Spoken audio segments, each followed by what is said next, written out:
ഒരു ഓർഗനൈസേഷനിൽ യൂസ് ചെയ്യുന്ന ഒരു ലിസ്റ്റ് ഓഫ് ലെഡ്ജേഴ്സിനെയാണ് നമ്മൾ ചാർട്ട് ഓഫ് അക്കൗണ്ട്സ് എന്ന് പറയുന്നത്. ഇത് മെയിനായിട്ട് ഉദ്ദേശിക്കുന്നത് റിപ്പോർട്ടിംഗ് പർപ്പസിനാണ്.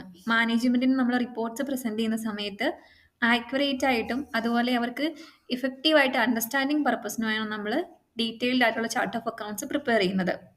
ഈ ഒരു സെഷനിൽ നമ്മൾ എങ്ങനെ നമുക്ക് നമ്മുടെ ചാർട്ട് ഓഫ് അക്കൗണ്ട്സ് ഒരു സ്റ്റാൻഡേർഡ് ഫോമിലേക്ക് മാറ്റാം, അതേപോലെ തന്നെ ഒരു ചാർട്ട് ഓഫ് അക്കൗണ്ട്സ് പ്രിപ്പയർ ചെയ്യുന്ന സമയത്ത് നമ്മൾ ഏതൊക്കെ കാര്യങ്ങളാണ് കൺസിഡർ ചെയ്യേണ്ടതെന്നാണ് നോക്കുന്നത്. ആദ്യമായിട്ട് ചാർട്ട് ഓഫ് അക്കൗണ്ട് പ്രിപ്പയർ ചെയ്യുന്ന സമയത്ത് നമ്മൾ നോക്കേണ്ടത് നമ്മുടെ ഓർഗനൈസേഷൻ്റെ നേച്ചറാണ്. ഒരു സർവീസ് ഇൻഡസ്ട്രി ആവാം, അല്ലെങ്കിൽ ട്രേഡിംഗ് ഇൻഡസ്ട്രി ആവാം, അല്ലെങ്കിൽ മാനുഫാക്ചറിങ് ആവാം.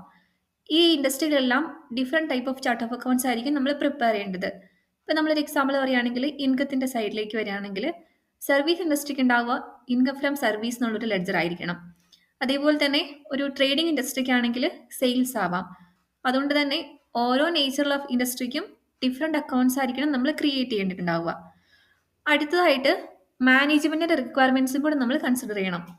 മാനേജ്മെൻറ്റിന് ഡെപ്ത് ആയിട്ടുള്ള ഒരു ഡീറ്റെയിൽഡ് റിപ്പോർട്ട് വേണമെന്നുണ്ടെങ്കിൽ നമ്മൾ അതനുസരിച്ച് വേണം ചാർട്ട് ഓഫ് അക്കൗണ്ട്സ് ബിൽഡ് ചെയ്യാനായിട്ട്. ഒരു എക്സാമ്പിൾ പറയുകയാണെങ്കിൽ നമ്മുടെ ഓർഗനൈസേഷനിൽ ഫ്യൂൽ എക്സ്പെൻസ് നമ്മൾ റീഇംബേഴ്സ് ചെയ്യുന്നുണ്ടെങ്കിൽ മാനേജ്മെൻറ്റിന് അറിയണം ഓരോ ഡിപ്പാർട്ട്മെൻറ്റ് വൈസുള്ള ഫ്യൂൽ എക്സ്പെൻസ്, അല്ലാന്നുണ്ടെങ്കിൽ ഓരോ എംപ്ലോയി വൈസുള്ള ഫ്യൂൽ എക്സ്പെൻസ് ഒക്കെ ഡീറ്റെയിൽഡ് ആയിട്ട് അറിയണമെന്നുണ്ടെങ്കിൽ അതനുസരിച്ച് നമ്മൾ ചാർട്ട് ഓഫ് അക്കൗണ്ട്സ് പ്രിപ്പയർ ചെയ്യേണ്ടതായിട്ട് വരും. ഒരു ചാർട്ട് ഓഫ് അക്കൗണ്ട്സിൽ മെയിനായിട്ട് ഉണ്ടാവുന്ന ടൈപ്പ് എന്ന് പറയുന്നത് ഇൻകം ഉണ്ടാവും, അതേപോലെ തന്നെ എക്സ്പെൻസ് ഉണ്ടാവും, ദെൻ ലയബിലിറ്റി എക്സ്പെൻസ്, അതേപോലെ തന്നെ ഇക്വിറ്റി. ഇതിൽ ഇൻകത്തിൽ വരുന്നുണ്ടാവുക നമ്മുടെ നോർമലായിട്ടുള്ള പ്രൊഡക്റ്റിൻ്റെ സെയിൽ അല്ലെങ്കിൽ സർവീസിൻ്റെ സെയിലായിരിക്കും. അതല്ലെങ്കിൽ നമുക്ക് വരുന്ന ഡിസ്കൗണ്ട്സ് ഉണ്ടാവാം, ദെൻ അതർ ഇൻകം ഉണ്ടാവാം. ഇത്രയും കാര്യങ്ങളായിരിക്കും ഇൻകം സൈഡിൽ വരുന്നത്.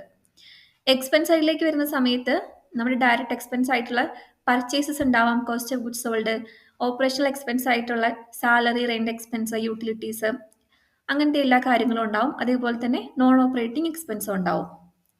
ദെൻ ലയബിലിറ്റി സൈഡിലേക്ക് വരുന്ന സമയത്ത് നമുക്ക് ഉണ്ടാവുന്നത് മെയിനായിട്ടും പേയബിൾസും അതുപോലെ തന്നെ വെൻഡേഴ്സിൻ്റെ പേയബിൾസും GSTൻ്റെയും അങ്ങനത്തെ കാര്യങ്ങളായിരിക്കും. അക്കൗണ്ട്സ് റിസീവബിളും അതേപോലെ തന്നെ ക്യാഷ്, ബാങ്ക്, ഈ കാര്യങ്ങളെല്ലാം ആയിരിക്കും നമുക്ക് അസറ്റ് സൈഡിലേക്ക് വരുന്നത്. ഇതിൽ തന്നെ ഫിക്സഡ് അസറ്റും ഇൻക്ലൂഡ് ആയിട്ടുണ്ടാവും. ഇക്വിറ്റിയിൽ ഉണ്ടാവുക നമ്മുടെ ഓർഗനൈസേഷനിലുള്ള ആ ഒരു ഓണേഴ്സിൻ്റെ ക്യാപിറ്റൽ അല്ലെങ്കിൽ കറണ്ട് അക്കൗണ്ട്സ് ആയിരിക്കും.